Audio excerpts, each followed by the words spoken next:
नमस्कार दोस्तों, पुनः आप सभी का स्वागत है आपके अपने YouTube channel study with Prabhakar में। यूपी टेट के लिए बाल विकास की 1000 प्रश्नों की एमसीक्यू सीरीज जो चल रही है उसका आज मॉक टेस्ट नंबर 45 है। इसके पहले हम 44 मॉक टेस्ट कर चुके हैं जिसे आप प्लेलिस्ट में जाकर देख सकते हैं। बहुत जल्द 1000 प्रश्नों की यह सीरीज कंप्लीट होने वाली है। यदि आप सभी ये पूरे 1000 प्रश्न देख लेते हैं तो यूपी टेट एग्जाम में सीडीपी से आपका एक भी प्रश्न गलत नहीं होगा। इसलिए आप सभी इस पूरी प्लेलिस्ट को जरूर देखें। आइए आज की वीडियो को शुरू करते हैं। किसी शिक्षक को यदि यह लगता है कि उसका एक विद्यार्थी जो पहले विषय वस्तु को भली प्रकार सीख रहा था उसमें स्थिरता आ गई है, शिक्षक को इसे उपचारात्मक शिक्षण करना चाहिए, विषय को स्पष्टता से पढ़ाना चाहिए, विद्यार्थी को प्रेरित करना चाहिए, सीखने की प्रक्रिया की स्वाभाविक स्थिति मानना चाहिए। इसका सही उत्तर होगा विकल्प डी, सीखने की प्रक्रिया की स्वाभाविक स्थिति मानना चाहिए। अपनी कक्षा के एक विद्यार्थी की प्रवृत्ति को यदि शिक्षक बदलना चाहता है तो उसे डॉट डॉट उसके समूह के सभी सदस्यों की प्रवृत्ति बदलनी होगी। कक्षा के अन्य विद्यार्थियों को उससे न जानने योग्य दूरी बनाए रखने के लिए कहना होगा। विद्यार्थी के साथ कड़ाई से पेश आना होगा। विद्यार्थी को पढ़ने के प्रति प्रेरित करना होगा। अपनी कक्षा के एक विद्यार्थी की प्रवृत्ति को यदि शिक्षक बदलना चाहता है तो उसे उसके समूह के सभी सदस्यों की प्रवृत्ति बदलनी होगी। इसका सही उत्तर होगा विकल्प ए। आप सभी अपना आंसर कमेंट करते रहें और लास्ट में बताएं कि आपके कितने क्वेश्चन सही हुए। विकास का वही संबंध परिपक्वता से है जो उद्दीपन का डॉट डॉट से है। परिवर्तन, प्रयास, प्रतिक्रिया, परिणाम। विकास का वही संबंध परिपक्वता से है जो उद्दीपन का प्रतिक्रिया से है। इसका सही उत्तर है विकल्प सी। निम्न कक्षाओं में शिक्षण की खेल विधि आधारित है। शारीरिक शिक्षा कार्यक्रम के सिद्धांतों पर, शिक्षण की विधियों के सिद्धांत पर, विकास एवं वृद्धि के मनोवैज्ञानिक सिद्धांत पर, शिक्षण के सामाजिक सिद्धांतों पर। विकास एवं वृद्धि के मनोवैज्ञानिक सिद्धांत पर शिक्षण की खेल विधि आधारित है। इसका सही उत्तर है विकल्प सी। डिसलेक्सिया संबंधित है मानसिक विकार से, व्यवहारिक विकार से, गणितीय विकार से, पठन विकार से। डिसलेक्सिया पठन विकार से संबंधित है। इसका सही उत्तर है विकल्प डी। विशेष रूप से जरूरतमंद बच्चों की शिक्षा का प्रबंध होना चाहिए। दूसरे सामान्य बच्चों के साथ विशेष विद्यालयों में विशेष बच्चों के लिए विकसित विधियों द्वारा, विशेष विद्यालयों में विशेष शिक्षकों द्वारा। विशेष रूप से जरूरतमंद बच्चों की शिक्षा का प्रबंध होना चाहिए दूसरे सामान्य बच्चों के साथ। इसका सही उत्तर है विकल्प ए। अधिगम के प्रक्रम में अभिप्रेरणा सीखने वालों की स्मृति को तेज बनाता है, पुराने अधिगम से नए अधिगम को विभेदित करता है, एक दिशीय रूप से सोचने में सीखने वालों को प्रस्तुत करता है, नए सीखने वालों में अधिगम के लिए रुचि का सृजन करता है। अधिगम के प्रक्रम में अभिप्रेरणा नए सीखने वालों में अधिगम के लिए रुचि का सृजन करता है। इसका सही उत्तर है विकल्प डी। श्याम पट को शिक्षण सामग्री के किस समूह के अंतर्गत किया जा सकता है? श्रव्य साधन, दृश्य साधन, दृश्य श्रव्य साधन, उपरोक्त में से कोई नहीं। श्याम पट को दृश्य साधन के समूह के अंतर्गत किया जा सकता है। इसका सही उत्तर है विकल्प बी। निम्न में से कौन शिक्षण कुशलता से संबंधित है? श्याम पट पर लिखना, प्रश्नों को हल करना, प्रश्न पूछना, उपरोक्त सभी। इसका सही उत्तर होगा विकल्प डी, उपरोक्त सभी। कक्षा में जो विद्यार्थी प्रश्न पूछते हैं उन्हें कक्षा के बाद शिक्षक से मिलने की सलाह दी जाए। कक्षा चर्चा में भाग लेने के लिए प्रोत्साहित किया जाना चाहिए।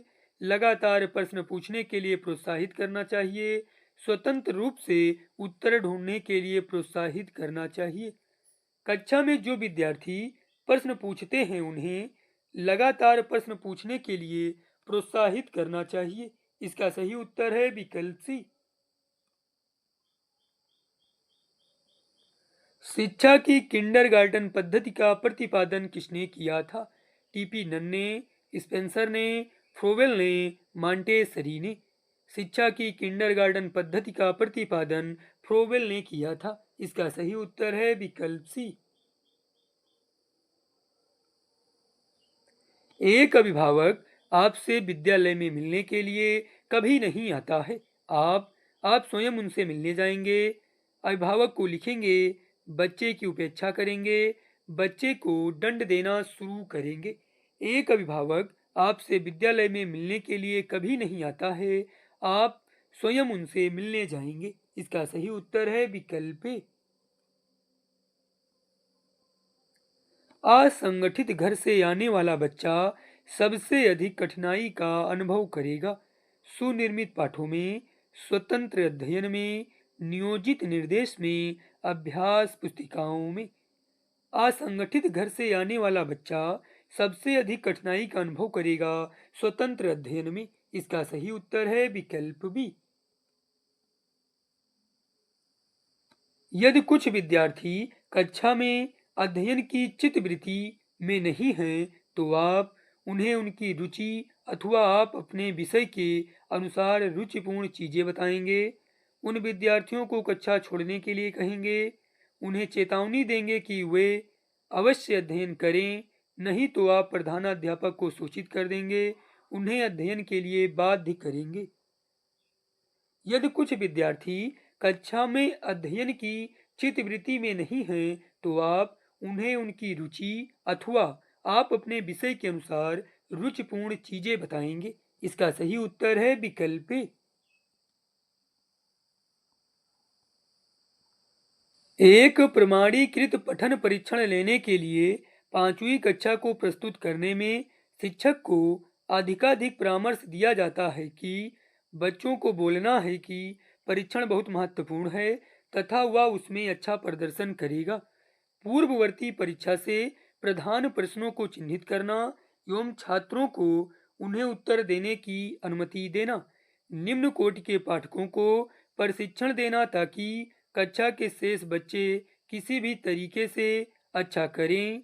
परीक्षण में आने वाले समान प्रकार के प्रश्नों के उत्तर देने के लिए छात्रों को अभ्यास कराना।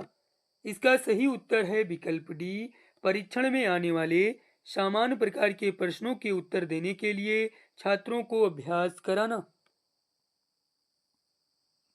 आप देखते हैं कि एक छात्र बुद्धिमान है, आप उसके साथ संतुष्ट रहेंगे, उसे अतिरिक्त गृह कार्य नहीं देंगे।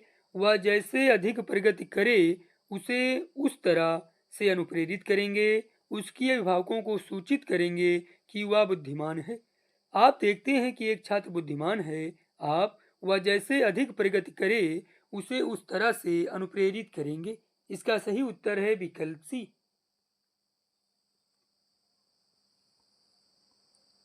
बच्चों के बौद्धिक विकास के 4 सुस्पष्ट स्तरों को पहचाना गया था। कोहल वर्ग द्वारा, एरिक्सन द्वारा, स्किनर द्वारा, पियाजे द्वारा। बच्चों के बौद्धिक विकास के 4 सुस्पष्ट स्तरों को पियाजे द्वारा पहचाना गया था। इसका सही उत्तर है विकल्प डी। अल्पवयस्क बच्चों के अधिगम में अभिभावकों की भूमिका होनी चाहिए। अग्र सक्रिय, निषेधात्मक, संवेदनात्मक, उदासीन। अल्पवयस्क बच्चों के अधिगम में अभिभावकों की भूमिका अग्र सक्रिय होनी चाहिए। इसका सही उत्तर है विकल्प ए। बच्चों के संज्ञानात्मक विकास को सबसे अच्छे तरीके से कहाँ परिभाषित किया जा सकता है? खेल के मैदान में, विद्यालय एवं कक्षा में, ऑडिटोरियम में, गृह में। बच्चों के संज्ञानात्मक विकास को सबसे अच्छे तरीके से विद्यालय एवं कक्षा में परिभाषित किया जा सकता है। इसका सही उत्तर है विकल्प बी। डांट डांट को अनुप्रेरित शिक्षण के एक संकेत के रूप में विवेचित किया जाता है। विद्यार्थियों द्वारा प्रश्न पूछना, शिक्षक द्वारा दिया गया उपचारात्मक कार्य, कक्षा में अधिकतम उपस्थिति, कक्षा में पूर्ण नीरसता। विद्यार्थियों द्वारा प्रश्न पूछना अनुप्रेरित शिक्षण के एक संकेत के रूप में विवेचित किया जाता है। इसका सही उत्तर है विकल्प ए। आज के इस वीडियो में टोटल 20 प्रश्न थे। इन 20 प्रश्नों में से आपके कितने प्रश्न सही हुए हमें कमेंट करके ज़रूर बताएं और इस वीडियो को अपने उन साथियों के साथ ज़रूर शेयर करें जो यूपी टेट 2026 की तैयारी कर रहे हैं। धन्यवाद।